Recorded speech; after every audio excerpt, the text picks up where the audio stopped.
ఏపీఎస్ఆర్టీసీని ప్రైవేటీకరించే ప్రయత్నాలను విరమించి ప్రభుత్వ రంగ సంస్థగా కొనసాగించేందుకు తక్షణ చర్యలు తీసుకోవాలని వైఎస్ఆర్సీపీ ట్రేడ్ యూనియన్ కాంగ్రెస్ జిల్లా అధ్యక్షులు పల్లి శ్రీనివాసరావు డిమాండ్ చేశారు. ఏలూరులోని కలెక్టరేట్ కార్యాలయం వద్ద వైఎస్ఆర్సీపీ ట్రేడ్ యూనియన్ ఆధ్వర్యంలో నిరసన కార్యక్రమం నిర్వహించిన అనంతరం జిల్లా కలెక్టర్కు వినతి పత్రం అందజేశారు. ఈ సందర్భంగా పల్లి శ్రీనివాసరావు మాట్లాడుతూ రాష్ట్ర ప్రజలకు, ముఖ్యంగా గ్రామీణ గిరిజన ప్రాంతాల ప్రజలకు ఏపీఎస్ఆర్టీసీ అందుబాటు ధరల్లో ప్రజా రవాణా సేవలను అందిస్తోందన్నారు. లక్షలాది మంది విద్యార్థులు, ఉద్యోగులు, రైతులు, కార్మికులు, సాధారణ ప్రజలు ప్రతిరోజు ఆర్టీసీ సేవలపైన ఆధారపడి ప్రయాణిస్తున్నారని తెలిపారు. ప్రస్తుతం ఏపీఎస్ఆర్టీసీ సేవలను ప్రైవేటీకరించే ప్రయత్నాలు జరుగుతున్నాయన్న వార్తలతో ప్రజల్లో, కార్మికుల్లో తీవ్ర ఆందోళన నెలకొందన్నారు.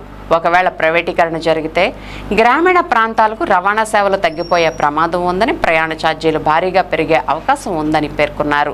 అలాగే వేలాది మంది ఆర్టీసీ ఉద్యోగుల ఉద్యోగ భద్రత ప్రశ్నార్థకంగా మారుతుందని, ప్రజా ప్రయోజనాల కంటే లాభాపేక్షకు ప్రాధాన్యం పెరిగే పరిస్థితి ఏర్పడుతుందని ఆందోళన వ్యక్తం చేశారు.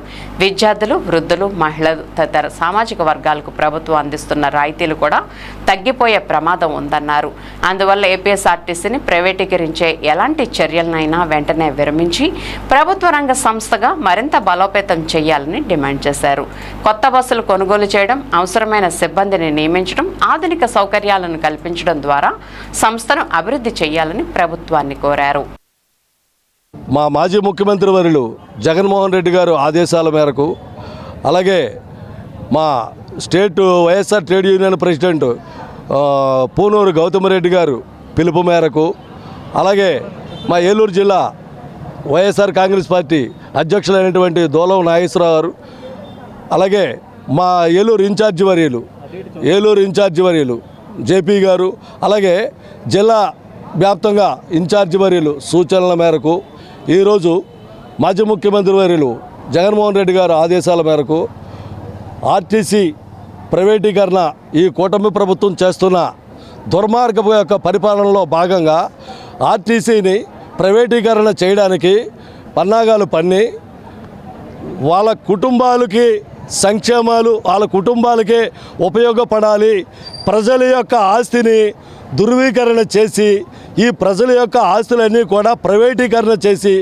గతంలో కూడా మెడికల్ కాలేజీలు విధానాలు ప్రైవేటీకరణ చేస్తామంటే మా వైఎస్ఆర్ కాంగ్రెస్ పార్టీ ప్రతిపక్షంలో ఉండి పోరాటం చేసినందుకు గాను ఆ కార్యక్రమాన్ని ఆపి, అలాగే మిగతా ఇప్పుడు మళ్ళీ కొత్తగా ఈ ఆర్టీసీ వ్యవస్థని ప్రజలకి లక్షలాది మంది ఉద్యోగస్తులు కానీ, అలాగే కార్మిక సోదరులు కానీ, అలాగే సాధారణ ప్రజలు కానీ, అలాగే రైతు వర్గానికి కానీ, అలాగే ప్రతి ఒక్కరికి ఉపయోగపడే ఈ గవర్నమెంట్ తరపులో ఉన్న ఆర్టీసీ వ్యవస్థని వాళ్ళ సొంత సులభాలకి ఉపయోగించుకోవడానికి అని చెప్పేసి దీన్ని ప్రైవేటీకరణ చేయడం అనేది ఇది దుర్మార్గమైన పాలన.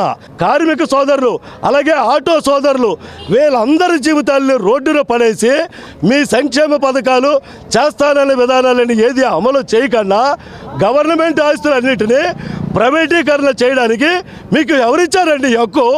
తప్పనిసరిగా మిమ్మల్ని అధికారంలో దింపడానికి సన్నాహాలు కార్మిక సోదరులతో సహా మేమందరం తప్పనిసరిగా పోరాటం చేసి మిమ్మల్ని గద్దె దింపే వరకు ఈ 6 పథకాల్ని మీరు అమలు చేయకపోతే మిమ్మల్ని గద్దె దింపే వరకు ప్రజలు మిమ్మల్ని తరిమి కొట్టే రోజు దగ్గరలోనే ఉన్నది. ఖబర్దార్.